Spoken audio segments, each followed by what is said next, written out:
Hola amigos y gracias nuevamente por estar con nosotros en este segundo programa de estos seminarios titulados Conexiones Pro Salud, el gluten. Muchos de ustedes ya se han dado cuenta os han podido dar cuenta que a veces cuando comen un poquitito de pan, como que se sienten un poquitito hinchados. Pero evidentemente no son celíacos y no creen que eso sea realmente muy importante. Tal vez al final de estos seminarios, de estos 4 programas que vamos a estar juntos, tal vez puedan entender por qué se sienten como se están sintiendo. Pero antes que nada, me gustaría anunciarles el título del día de hoy: Amalgamaciones. Amalgamaciones.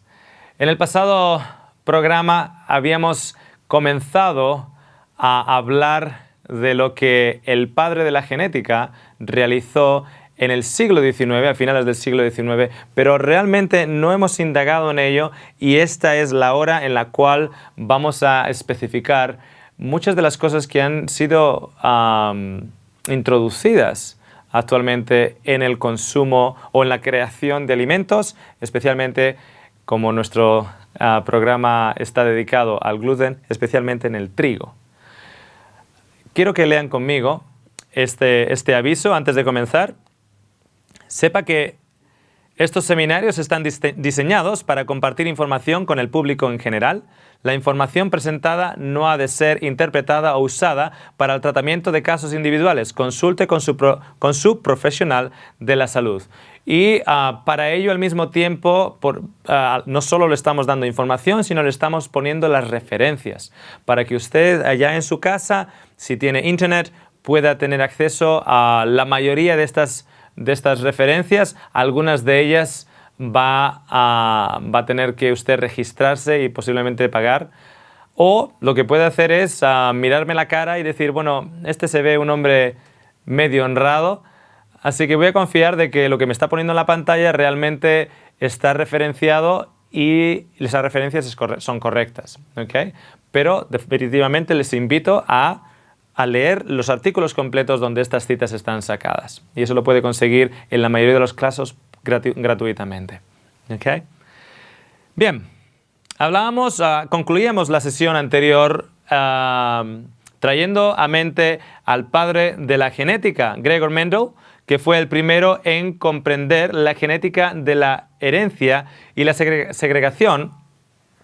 Y hablamos cómo este fraile tenía una pasión por las plantas y tenía una pasión por la ciencia realmente. Y a través de descubrir los genes dominantes y los genes recesivos y las diferentes combinaciones que podrían ser ayudadas a conseguir, él creó diferentes híbridos de guisantes. Al mismo tiempo también acabamos comentando que consiguió incluso una nueva raza híbrida de abejas a la hora de que fueran más productoras de miel o mejores productoras de miel. Pero por el hecho de que tenía esa condición moral y cristiana, siendo un fraile en sí, tuvo que destruir esa nueva raza híbrida creada por el hecho de que eran tan agresivas que él se dio cuenta que realmente el efecto híbrido había creado un monstruo en lugar de algo que fuera a ser para el beneficio de la humanidad. Y él se encargó de que esa nueva raza híbrida de abejas nunca llegara a la luz y nunca fuera sacada, digamos, fuera de su laboratorio. Bien, también sabemos que Mendel publicó sus hallazgos en 1866, pero no fue sino hasta 34 años después y 16 después de su muerte que su trabajo fue llevado a la luz. Entonces, estamos hablando de finales del siglo XIX, principios del siglo XX, cuando el trabajo de Mendel realmente fue no solo estudiado, sino corroborado, y los nuevos experimentos en genética hibridización comenzaron para originalmente el beneficio de la humanidad. Le gustaría pensar que ese era el motivo principal. vamos a hacer una recapitulación en los tipos de grano de trigo que han existido en la antigüedad. Algunos de los granos que les vamos a mostrar son híbridos, pero son híbridos históricos. Son híbridos que han sido usados históricamente y a pesar de a veces tener un nivel de cromosomas o un número de cromosomas más alto, como por ejemplo la espelta que vamos a mencionar, son granos que históricamente se han usado y que incluso a día de hoy han sido reconocidos como granos que causan una muy baja reacción e incluso en algunos de ellos muy poquita, a no ser que la persona ya tenga una enorme predisposición a reaccionar al gluten en estos granos. Todos estos granos que les vamos a mostrar, todos ellos tienen gluten. Todos ellos tienen gluten. El gluten es una combinación de proteínas dentro de otra combinación mayor de proteínas dentro del grano de trigo. El primero que les mostramos aquí a la izquierda de sus pantallas es el Ikun. Y la palabra Ikun en realidad se podría traducir como el trigo original. Y de hecho, la ciencia en sí, no solo por el nombre, sino la ciencia en sí, parecería estar dando la razón de que esta variedad de trigo fue, de hecho, el trigo original, porque tiene tan solo 14 cromosomas. Y era un trigo que se ha identificado como un trigo que se utilizó en la cuna de las civilizaciones, en Mesopotamia, ¿okay? Zona identificada como la cuna de la civilización.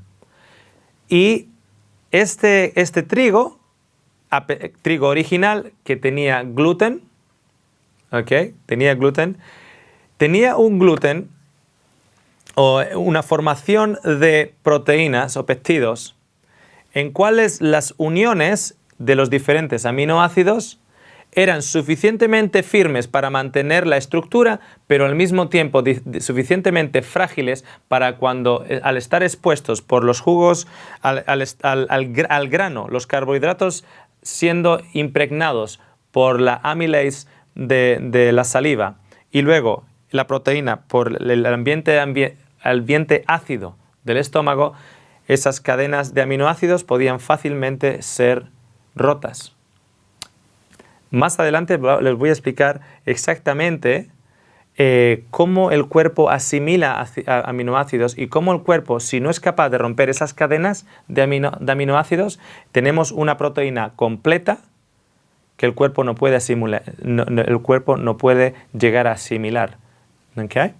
Entonces tenemos el Ikun en Mesopotamia y se cree además que personas, por ejemplo, en la tradición judía, personas como Abraham, que vivía en Mesopotamia, posiblemente llevara el Ikun a lugares como, por ejemplo, Egipto, donde él vivió y visitó. En Egipto vemos, por ejemplo, el wild emmer o el emmer salvaje. Aquí ya vemos un emmer que tiene 28 cromosomas, lo que significa que un nuevo padre ha sido introducido. Un nuevo padre ha sido introducido y se cree que este nuevo padre está identificado como el goat grass. Y el goat grass, o se podría traducir en español como la hierba de cabra, porque recuerde que el trigo en sí es una hierba, ¿okay? Es la hierba de cabra. Forman el wild emmer y se llama wild emmer o emmer salvaje porque nadie fue y lo hizo. Digamos, en los campos se formó. Se formó este tipo de trigo. Y luego tenemos el emmer, que está un poquitito más domesticado. Y domesticado en el hecho de que cogieron, simplemente por observación, dieron con aquellos granos de wild emmer que respondían a una mejor característica. Tal vez el grano no caía muy pronto, lo que es la espiga estaba más apretadita, más firme. Entonces eligieron esa línea y comenzaron a plantar de una manera más no salvaje, sino de una manera de agricultura, el emmer. Y el emmer se crecía en Egipto y en Israel. Y se cree que además llegó a Israel a través del éxodo del pueblo de Israel desde Egipto a Israel. Y toda esa zona tenía el emmer y el icun.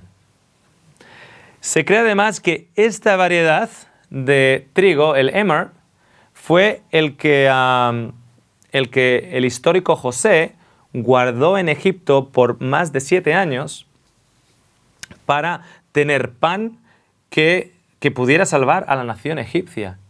De hecho, si existen descendientes de esa nación egipcia hoy, es debido a que generaciones pasadas en Egipto sobrevivieron por este pan hecho con el trigo emmer.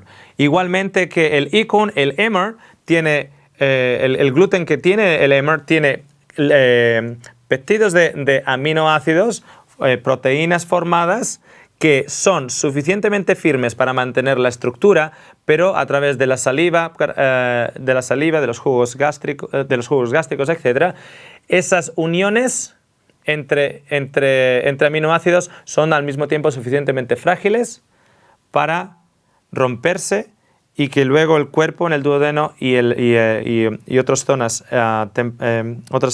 altas del intestino delgado pueda absorber esos aminoácidos dentro del cuerpo. ¿Okay? La gente me pregunta, ¿cómo es posible que alguien como José pudiera mantener un trigo por más de 7 años y que luego ese trigo no estuviera mohoso? Claro, yo vengo de Australia, uno de los grandes exportadores de trigo. De hecho, en Western Australia hay una zona que se llama el wheat belt o el cinturón del trigo. Y ahí uno se puede poner en mitad de campos en los cuales no ve ninguna sola casa. Es trigo allá a 360 grados en circular. Trigo. Pero ese trigo no puede estar almacenado por mucho tiempo porque se pone mohoso. Y cuando se pone mohoso, luego lo usan para los animales y no lo pueden usar para el comercio. Entonces yo recuerdo una persona que sabe de trigo allá en Australia me dice, la historia esa de José es falsa. Y le digo, ¿por qué? Porque nosotros no podemos mantener el trigo con los avances que tenemos hoy si no le echamos spray anti-moho y les tenemos que echar el spray anti-moho, porque sin ese spray anti-moho se pone mohoso al cabo de poco tiempo. Y ahora me estás hablando de un individuo que lo mantuvo por más de 7 años allá en Egipto. ¿Cómo puede ser eso? Le digo, ¿ustedes cómo guardan el trigo? ¿Trillado o sin trillar? Y me dice, bueno, Oscar, yo sé que tú sabes que el trigo de hoy en día no hace falta trillado. De hecho, las variedades de hoy en día se llaman, en inglés se dice non-threshing varieties, o variedades que no necesitan trillado.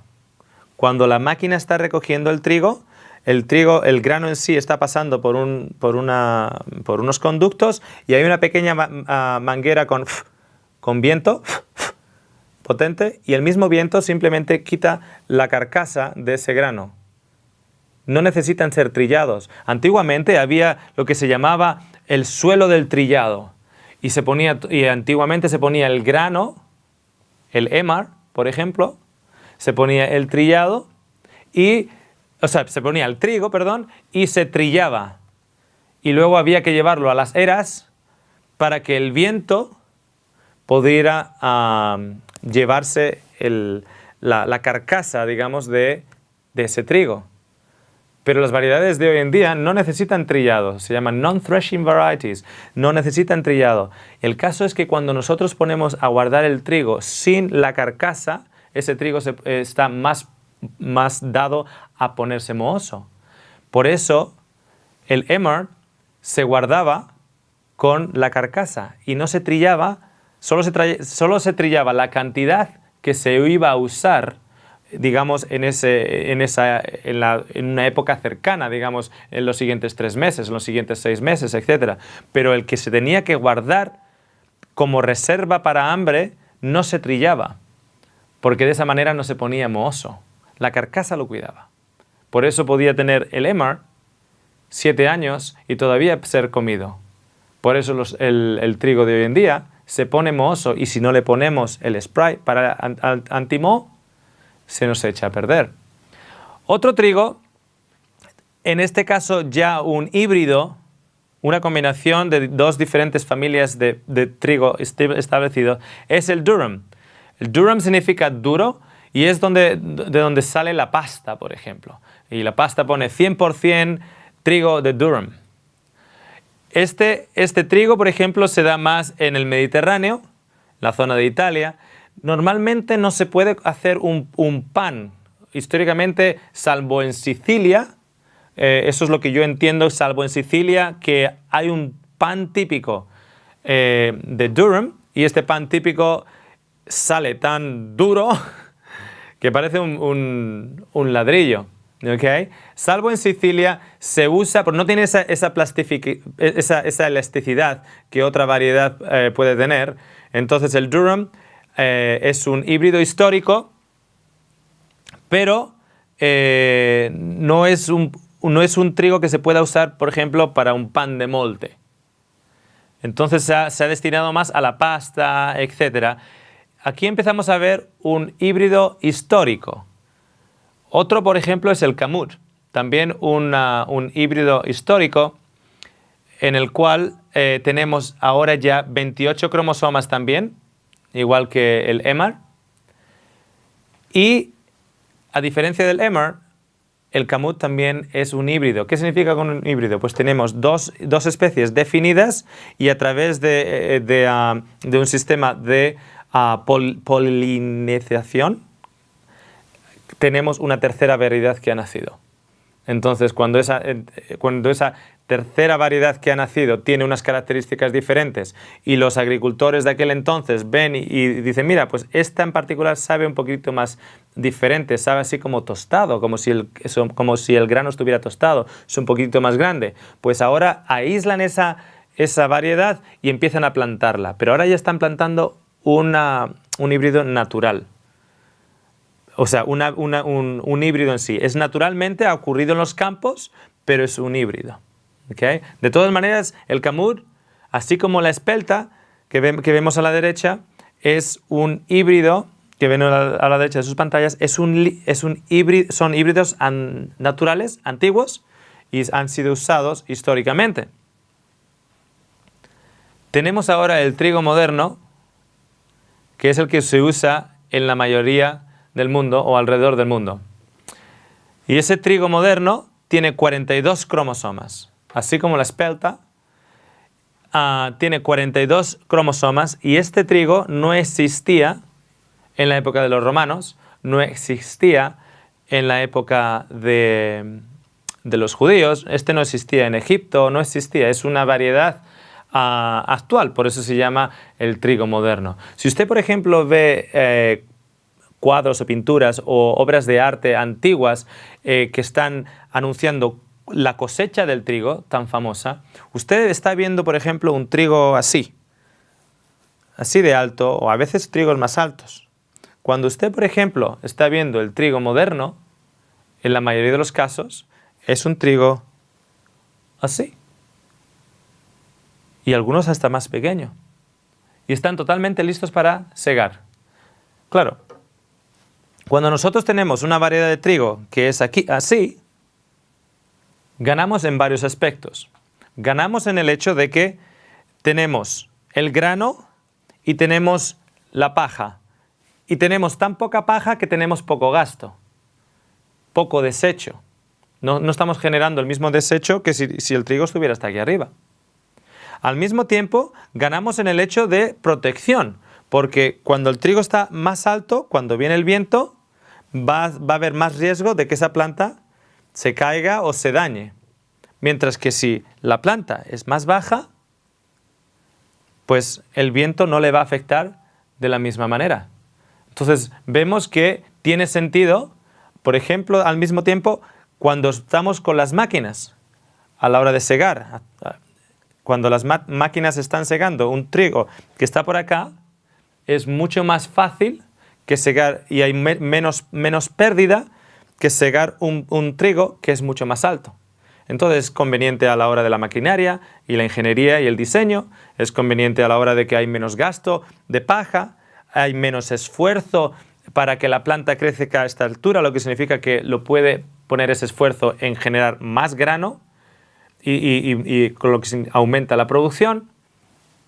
Y al mismo tiempo, si podemos tener una variedad que no necesite trillado, todavía mucho mejor, menos trabajo, porque ahora entra por la cosechadora, le quitan la carcasa. Entonces es, como decimos en inglés, es un win-win situation. Ganamos por un lado y ganamos por el otro. Pero ¿y si no todo fuera ganancia? ¿Y si no todo fuera ganancia? En el anterior programa dijimos que en los últimos 50 años, de acuerdo a un estudio reciente de 15 expertos mundiales en este asunto, en el asunto de problemas gastrointestinales, expertos en la enfermedad celíaca, etc., nos anuncian que en los últimos 50 años ha habido una epidemia de personas con reacción al gluten y con reacción al trigo en sí. El nacimiento del trigo enano. ¿De dónde viene este trigo? Así tan pequeñito. No hay ninguna manera en que podamos encontrar su nacimiento en la historia de atrás e identificarlo como el trigo que se consumía en la antigüedad y por las civilizaciones. El trigo que hizo que civilizaciones no se extinguieran. El trigo que posiblemente Jesucristo partiera y repartiera. No hay evidencias de que fuera este trigo enano y la mayor de esas razones es la siguiente. El más influente de todos los avances de reproducción del trigo en el siglo XX fue la introducción del RHT8, gen de altura reducida, en diversas áreas del mundo donde el trigo era comúnmente cosechado. El gen RHT8 es el gen de altura reducida. Y para conseguir ello, en aquel entonces, evidentemente, no existía la tecnología de modificar genéticamente que existe hoy, en el cual, a través de un proceso, se corta parte de la información genética de una planta o un animal o un producto orgánico y se introduce en los cromosomas, se pega dentro de los cromosomas de la variedad que tú quieres modificar. Por ejemplo, si tú quieres un tomate que no se te congele en temperaturas muy frías y puedas cosechar y puedas cultivar y producir tomates en lugares bien fríos, lo que puedes hacer es extraer parte de la información genética de un pez que no se congela en aguas congeladas del Polo Norte, extraer esa información genética que ha sido identificada como el responsable para que ese pez no se congele y a través de un proceso tú cortas esa información y la introduces en la información genética del tomate. La pegas, entonces el nuevo tomate sigue siendo tomate, pero ahora tiene un trocito de información genética que es parte de ello y permite que esos tomates crezcan en climas bien fríos y no se congelen. Esa es la tecnología de hoy. Tomates modificados, eso es lo que se llama genéticamente modificado. Hay un proceso anterior a eso, que es la hibridización por parte del humano, usando una serie de productos, una serie de radiaciones y una serie de inserciones. Y una de ellas es el gen RHT8. Y esta tecnología que les he comentado del tomate no existía entonces. Había otro proceso a través de la polinización y de la hibridización. ¿Okay? Y consiguieron introducir este gen que pertenecía a una hierba enana en Japón. Por eso tenemos el Emar con 28 cromosomas y ahora tenemos el trigo moderno con 42 cromosomas. Una familia, un nuevo padre ha sido añadido. Para que vean vean el significado de añadir un nuevo padre en el trigo. 42 cromosomas, el trigo moderno. Usted y yo tenemos 46. Casi a nivel de cromosomas es tan complicado como usted y yo. De hecho, no ha sido hasta el 2010, 3 años atrás, que en Inglaterra se ha dado a luz el hecho de que hemos podido descifrar la información genética del trigo para poder luego hacer procesos como lo del tomate y el pez, etc. No ha sido hasta el 2010. Pero ¿cómo era el proceso anterior? Era un proceso de hibridización. Estos trigos que ven en sus pantallas son todos trigos maduros, son todos trigos que están listos para ser cosechados. Todos ellos, desde el más alto al más bajo. Entonces, ¿cuál de ellos creen que conviene más? Pues tal vez algo así. Según uno va más hacia la derecha, se da cuenta pues, que tiene menos gasto. Y si la producción es la misma, si es que la producción es la misma, pues vamos al que tenemos menos gasto. Si al mismo tiempo, no solo que la producción es la misma, sino que la producción es mayor, y no solo que la producción es mayor, sino que el índice del gluten es más alto, significa que yo puedo poner más levadura y me va a dar más volumen. Porque lo que hace que el pan aguante, cuando le insertamos la levadura, lo que hace que el pan aguante alto es el gluten. Por eso los panes sin gluten que uno trata de hacer en su casa, si trata de hacer el mismo proceso, ese pan va a subir por la de levadura, pero no va a tener la estructura para sujetarlo y va a quedarse plano. Entonces, vamos a presentarles a una persona que ha sido llamada el José moderno.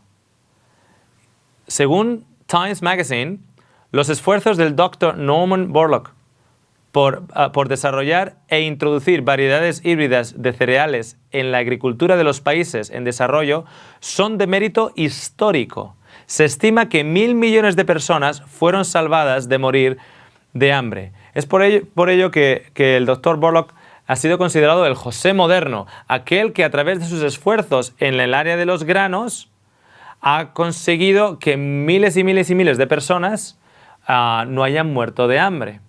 Entonces, ¿quién es este señor? Pues este señor, un científico bien aclamado, se unió con un proyecto que fue financiado por el gobierno mexicano, la corporación Rockefeller y el gobierno estadounidense después de la Segunda Guerra Mundial. Quiero que entiendan esa fecha. Después de la Segunda Guerra Mundial, tenemos, por ejemplo, compañías químicas que fueron muy importantes a la hora de proveer armamento químico y estilo de guerra químico en la Primera Guerra Mundial y la Segunda Guerra Mundial. Una de esas compañías, por ejemplo, es la bien conocida Monsanto. Monsanto era una compañía química que era encargada de suplir químicos, etcétera, para guerras. Pero después de la Segunda Guerra Mundial, tienes no solo Monsanto, sino tienes otras grandes compañías, por ejemplo, en Alemania, y conocimientos en sí, conocimientos químicos en Alemania, en Japón, etcétera, aquellos países que estuvieron más involucrados en la Segunda Guerra Mundial, que adquirieron por la necesidad de la guerra, para que no te ganen a ti, yo tengo que estar más adelantado que tú y más avanzado, por la necesidad de la guerra, adquirieron un conocimiento no solo químico, sino genético impresionante. Cuando la guerra se acabó y la tragedia de la guerra acabó, ahora tenemos un conocimiento tremendo que ha de ser canalizado a otra área. Y la otra área en la que fue ahora canalizado, ya que no tenemos que hacerlo para la guerra, fue para la agricultura. Entonces, la canalización de todo este conocimiento genético y todo este conocimiento químico fue canalizado hacia la agricultura. Es por eso que es la época llamada la Revolución Verde o The Green Revolution. Es cuando empezamos a poner fertilizantes químicos en el suelo. Es cuando empezamos a poner herbicidas, insecticidas, etc. Eso no existía en el pasado. Todo nace a raíz de que tenemos un conocimiento y tenemos que canalizarlo, porque ya no tenemos guerra. Es al final de la Segunda Guerra Mundial. Ya no hay guerra, entonces tenemos que canalizarlo. Entonces, en este ambiente, en este escenario, aparece este individuo, este doctor Norman Borlaug, que formó una parte importantísima a la hora de los procesos de hibridización del trigo y otros granos. The Green Revolution, la Revolución Verde. En 1944, se dan cuenta la fecha, prácticamente al final de la Segunda Guerra Mundial, el Dr. Borlaug se une al proyecto de la Fundación Rockefeller en cooperación con el gobierno mexicano y estadounidense. Este es el principio de la que se daría a llamar The Green Revolution, o la Revolución Verde. Lo cierto es que el nombre no le hace justicia, porque no tenía nada que ver con lo que a día de hoy escuchamos como agricultura ecológica o agricultura sin pesticidas o agricultura verde. No tiene nada que ver. De hecho, es totalmente lo opuesto. Era un énfasis en insecticidas, herbicidas, fertilizantes químicos, etc.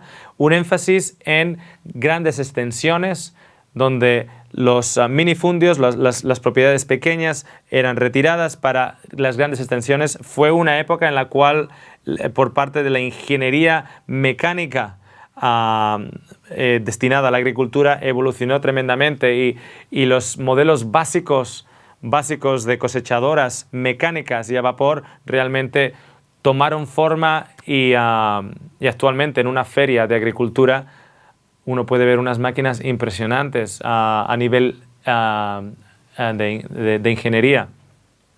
Entonces, la otra cosa que me gustaría comentarles, ¿qué hace la Fundación Rockefeller como parte de la financiadora de este proyecto? Vale, yo entiendo que México esté involucrado, porque además en esas fechas, en esos tiempos, México estaba realmente sufriendo hambruna. Yo entiendo que Estados Unidos, en ese afán de querer ser llamado el salvador del mundo, entre en este proyecto. Pero ¿qué hace la organización Rockefeller como parte de este proyecto? Yo creía que la organización Rockefeller y la dinastía Rockefeller solo estaban interesados en hacer dinero. Ahora daría la impresión como que lo que están interesados es en acabar con la hambruna del mundo. A mí no me cuaja.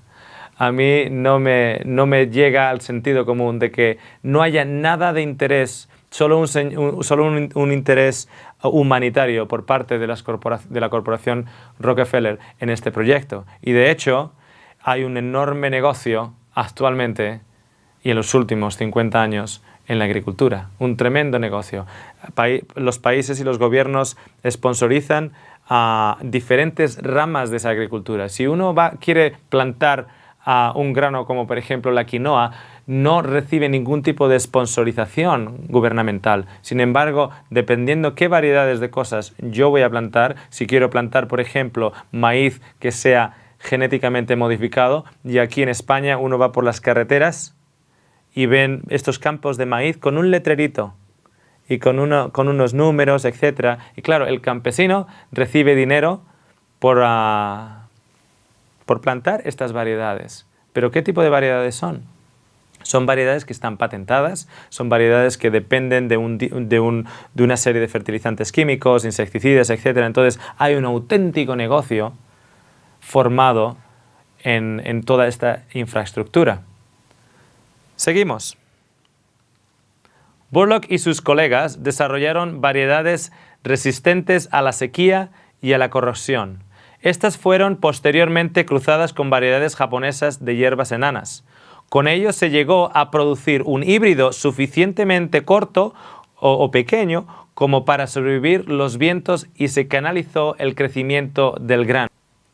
Tenemos ahora, como comentábamos, unas diferentes variedades que pueden producir más en el mismo, en el mismo, en el mismo área de terreno, con lo que estamos entendiendo que vamos a poder alimentar a más población y vamos a poder ayudar con el efecto de crecimiento exponencial que estamos sufriendo a nivel de población. La otra cosita que tenemos que entender, no solo que estas nuevas variedades tenían estas características, tenían un aumento en la capacidad de ser flexibles. Por ejemplo, cuando nosotros hacemos un pan, esa capacidad de esponja que tiene el pan de molde, por ejemplo, esas capacidades flexibles se las da el gluten. El gluten viene de la palabra, o sea, en inglés no hay ningún problema porque podemos identificar la raíz de esa palabra.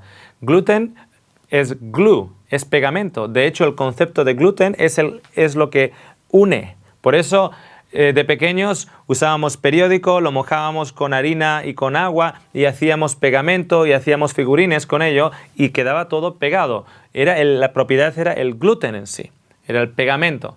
Entonces, una de las facultades de estos nuevos híbridos es que no solo había más producción, sino que aparte de haber más producción, este mismo grano nos daba la posibilidad de más producción del producto, porque podíamos sacar más pan con la misma cantidad de harina, por el hecho de que teníamos más cantidad de gluten también. Claro, algo ocurrió también con ese gluten. Como recordarán al principio, hablábamos del Acorn o hablábamos del Emmer, cómo tenían esos péptidos, esas cadenas de proteína, y los bloques que las forman son los aminoácidos. Esos aminoácidos en las variedades antiguas eran suficientemente firmes para mantener la estructura y dar cualidades con las cuales podríamos hacer pan, pero al mismo tiempo a través de la saliva y las enzimas que tenemos en la saliva y a través de los jugos gástricos, de la gastrina, etc., estas uniones entre aminoácidos eran suficientemente frágiles para que cuando estos aminoácidos o estas líneas de proteínas llegaran al intestino delgado, en el duodeno, otra enzima, la tripsina, pudiera cortarlos en los diferentes bloques de aminoácidos y entonces ser absorbidos en nuestros cuerpos, y el cuerpo ahora con esos nuevos aminoácidos podría formar sus propias proteínas. Pero en las nuevas variedades, claro que teníamos un aumento en la cantidad de gluten, pero al mismo tiempo algo ocurrió también en esa hibridización a la hora de analizar las cadenas de aminoácidos. Tenemos un aminoácido acá, otro aminoácido acá, otro aminoácido continuo, hasta que forman diferentes líneas de péptidos, diferentes longitudes. Cada unión ahora es más dura, lo que significa que yo la como y mi saliva y mi gastrina en mi estómago no están realmente rompiendo o exhibiendo o predigiriendo esas uniones. Cuando llega a mi duodeno, la tripsina no es capaz de romper, y otras enzimas que hay ahí, no es capaz de romper esas cadenas en aminoácidos individuales. Y cuando no es capaz de romper en aminoácidos individuales, entonces podemos, estas proteínas formadas o partes de proteínas formadas pueden causar un número de reacciones. Para extendernos más en ello, hemos puesto el programa número 3 y definitivamente les invito a que no se lo pierdan. Pero, continuando con el tema de hoy, ya adelantarles de que algo ocurrió en esta hibridización.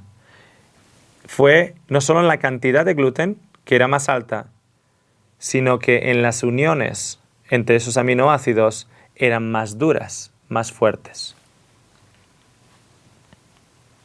Los nuevos híbridos alcanzaron mayor producción y mejor respuesta a fertilizantes, insecticidas y herbicidas.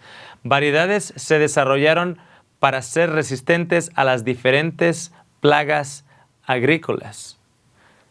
Al mismo tiempo de que respondían bien a todos estos productos, tenemos que entender que había alguien que se estaba beneficiando por la venta de estos productos. Y no estamos hablando de que estos productos eran vendidos a un granjero en una zona perdida.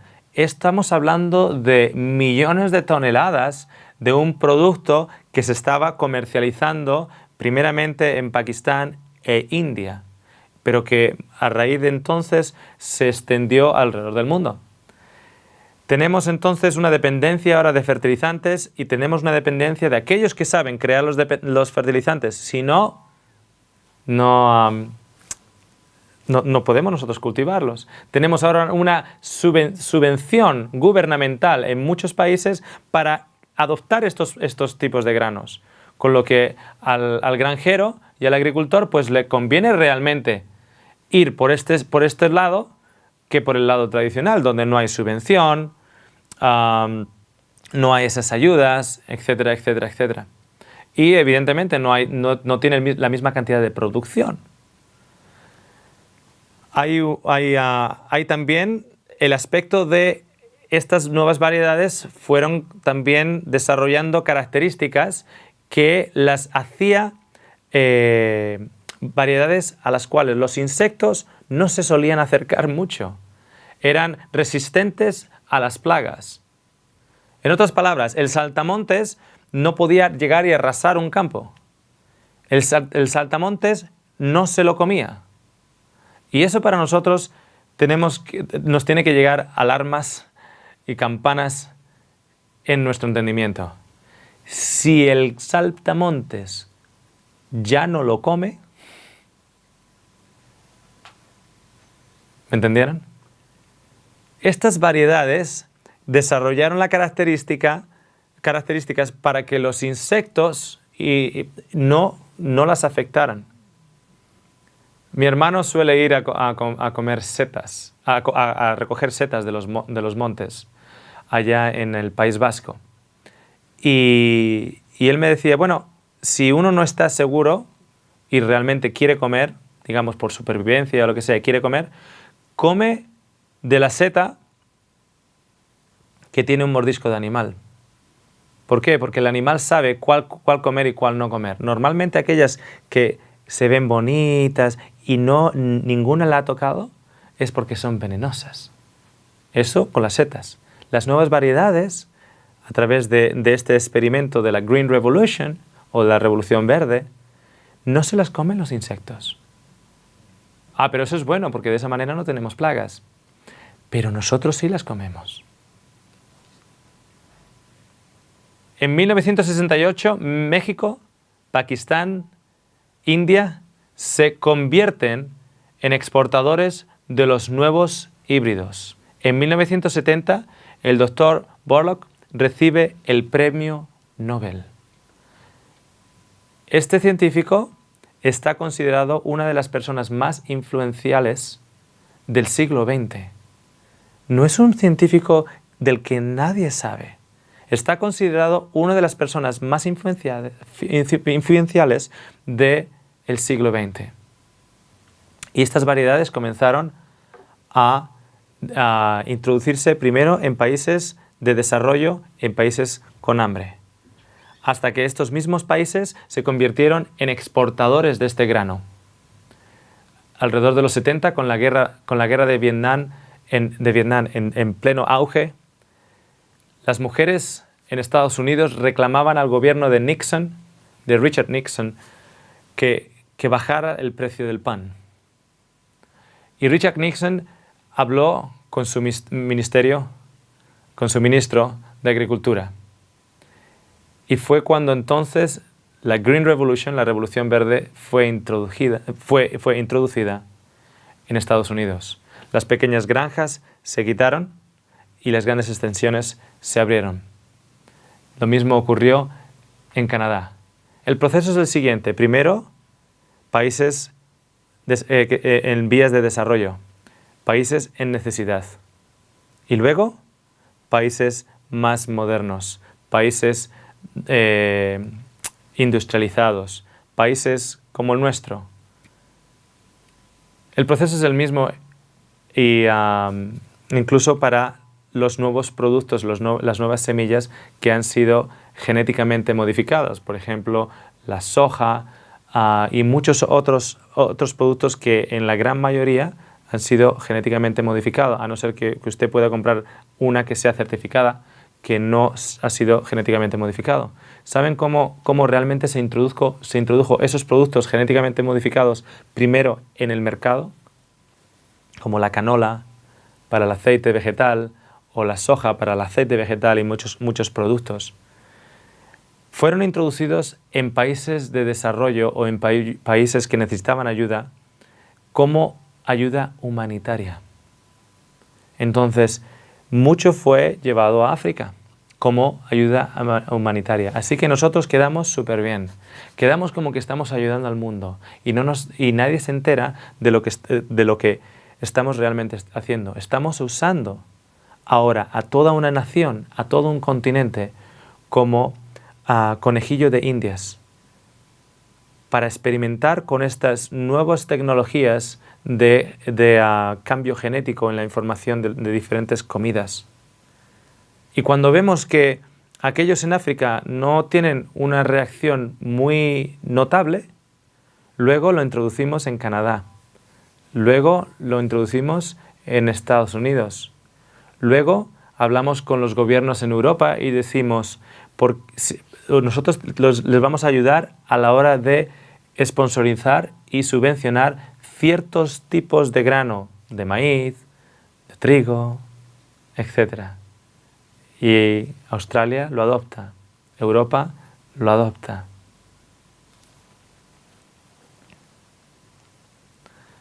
En los 70, el presidente Richard Nixon abre la puerta para que la Green Revolution tome las riendas de la agricultura estadounidense como respuesta a la presión ciudadana por los altos precios de los alimentos. En la década de los 80, la Green Revolution se extendió a China, ahora el mayor productor mundial de alimentos. En 1997, el 81% de la superficie destinada a la producción del trigo en los países de desarrollo fue sembrada con trigos semienanos produciendo un mayor rendimiento y una mejor respuesta a la fertilización con nitrógeno. El 99% del trigo cultivado hoy ha sido hibridado en los últimos, ¿qué? En los últimos 50 años. En el primer programa les mostré la cita en la que se indica que en los últimos 50 años los científicos se han dado cuenta de que existe una epidemia que está creciendo y creciendo y creciendo por una intolerancia al trigo y una intolerancia al gluten en los últimos 50 años.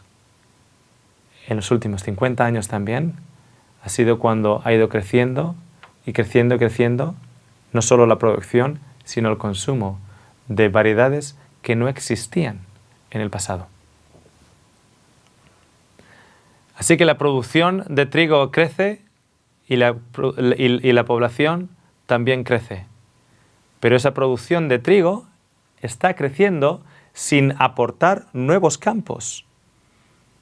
De hecho, es una producción que crece básicamente, y eso es una de las cosas en las que esta revolución verde se acredita a sí misma. El hecho de que ha podido producir más prácticamente en el mismo terreno, o el mismo terreno dedicado a ello. Monsanto es una de estas compañías y es posiblemente la más grande de todas. Monsanto trabajaba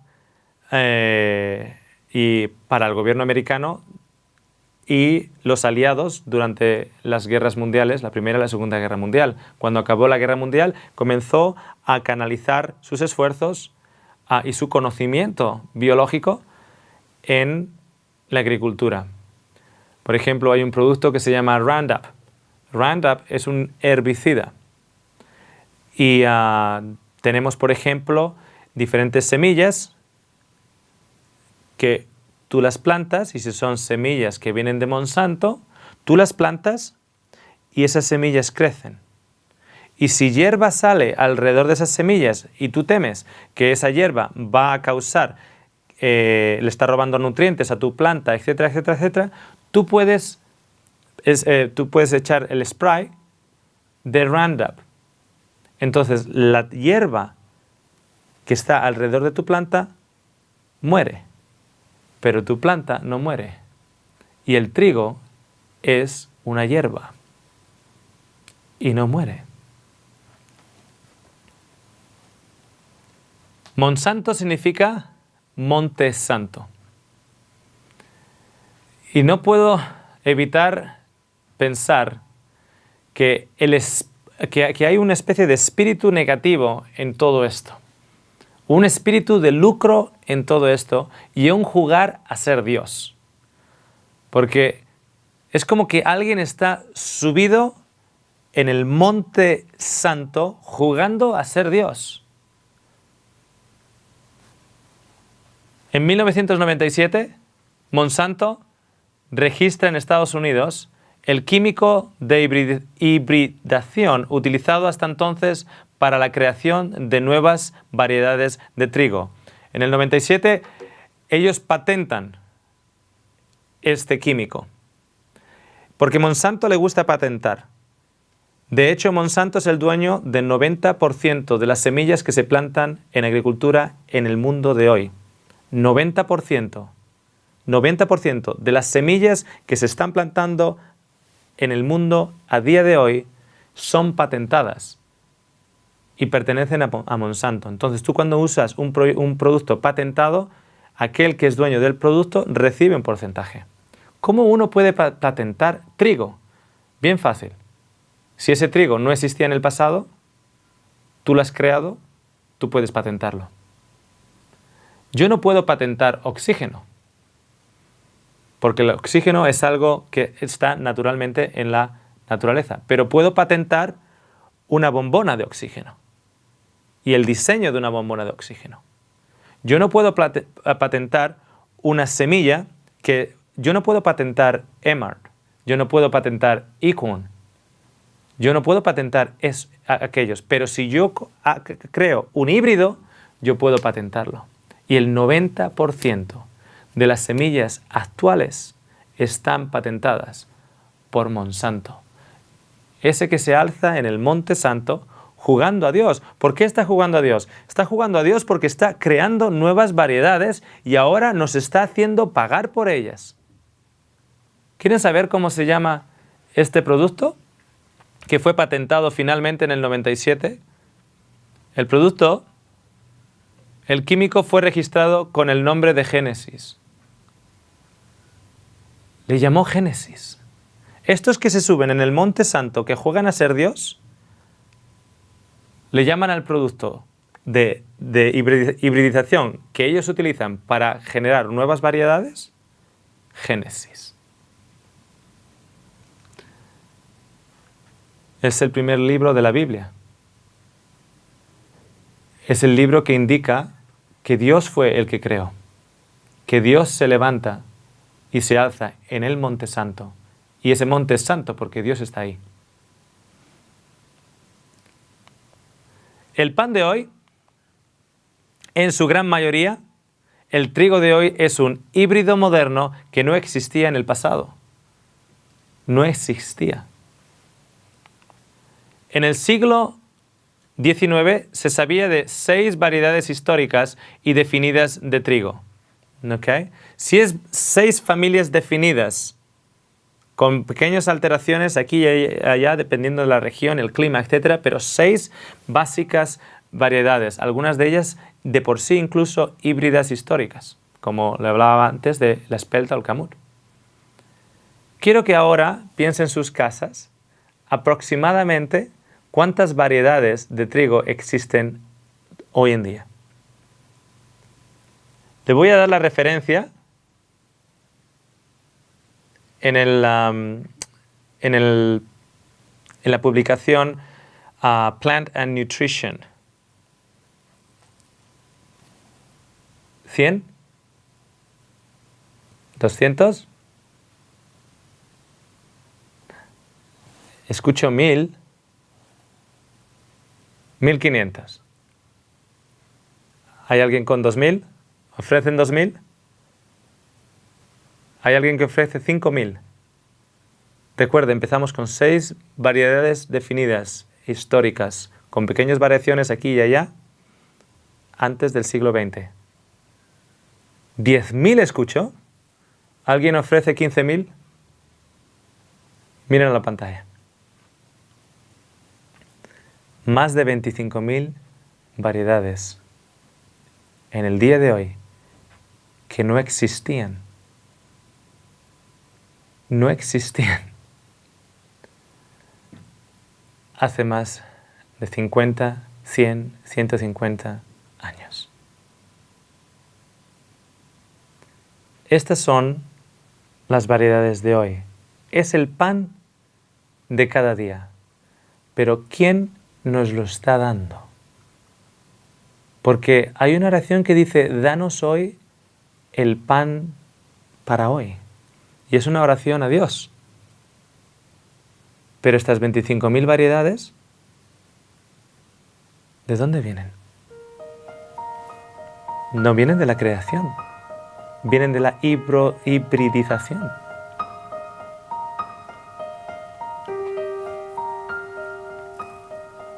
Realmente le invito a que nos acompañe al tercer programa. En él vamos a analizar qué es lo que estas nuevas variedades pueden estar causando en su cuerpo, en su salud. Y déjeme decirle, va más allá de las tripas. Gracias por estar ahí.